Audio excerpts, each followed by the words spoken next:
Prieš 410 metų laimėjome Salaspilio mūšį. Žvelgiant į istoriją, ryškiausiai matosi mūšiai. Tiek laimėti, tiek ir pralaimėti. Iš vienos pusės atrodytų aišku. Būtent mūšiuose buvo apginama valstybė arba jį prarandama. Aišku, galime tik apgailestauti, kad karas buvo populiariausia priemonė aiškinanti santykius tarp tautų ir valstybių. Tiesa, karas neišnyko ir šiandienos pasaulyje. Įvykiai Ukrainoje tai puikiai iliustruoja. Tikriausiai todėl karinių pergalių prisiminimas yra svarbus ir dabar. Tai parodo pavyzdį, kaip buvo ginama valstybė. Vienas iš ryškiausių pavyzdžių – Salaspilio mūšis. Karinių požiūrių yra šauniausias Lietuvos mūšis. Šauniausias. Tikrai be jokios abejonės. Laimėtas karinių gudrybių, įvairių manevrų pagalba, ne jėgų persvara, ne kažkokiu ten sąjungininkų didumu, bet tiesiog savo talentų, savo karvedžių talentų.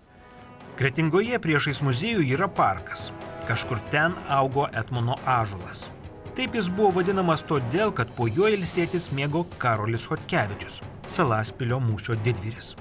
Kaip rašytiniai šaltiniai teigia, tai buvo mėgstamiausia jo valda Kretinga. Reiškia, yra netgi tokia legenda, kad reiškia, jisai čia atvykdavo pailsėtis, dėdavo po ąžuolu ir dar 19 amžiuje buvo tas Etmono ąžuolas dar augo, bet audra jį 20 amžiaus pradžioje, reiškia, nulaužė.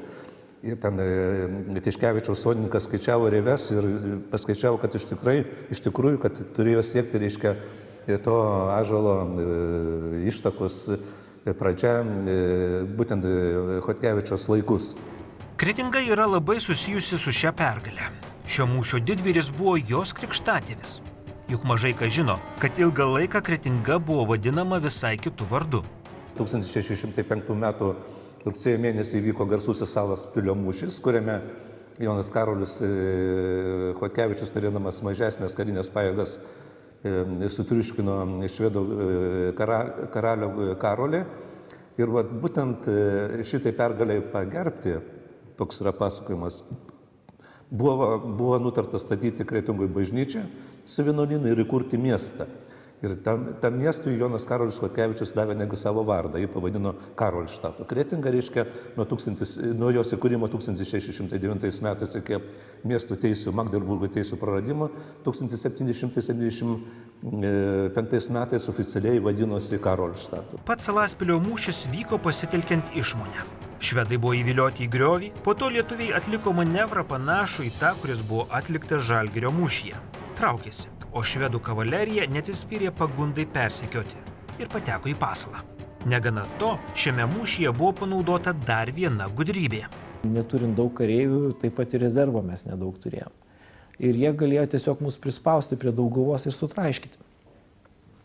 Ir tuo metu, kaip jūs ir sakėt, pasirodo, reiškiasi ten su vėliavom ir su visokiais ryškiais daiktais, reiškia tarnai, ir visi pradėjo šaukti Radvila ateina.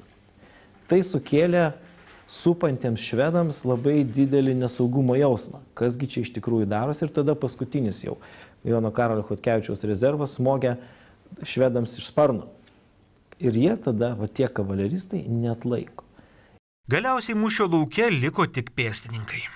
O jie jau tampa mūsų maistas ir pašaras. Už tai, kad jų šaunamasis ginklas dar yra pakankamai netobulas. Rikiuotė, kuri gera prieš ispanų pėstininkus, jinai visiškai neefektyvi prieš raitelius, nes jie juda greitai, jų šaunamieji ginklai padaro mažą efektą, jų artimos kovos ginkluotė yra silpna, tai juos tiesiog apsupa ir sutraiško. Tiesiog sunaikina. Ir paveikslas tas vaizdas rodoma, kaip tai po truputį apsupa, sutraiško. Smūgis, atsitraukia, dar smūgis, reiškia, ir viskas. Ir jie visi ten praktiškai žuvo. Didžioji dalis švedų kariuomenės yra žinoma, kad 9000 žmonių žuvo šitame mūšyje. Tai buvo pasiekta pergalė, kuri vėliau buvo labai gražiai apdainuota. XIX amžiaus antroje pusėje buvo užrašyta lietuvių liaudies daina, kurioje skambėjo tokie žodžiai.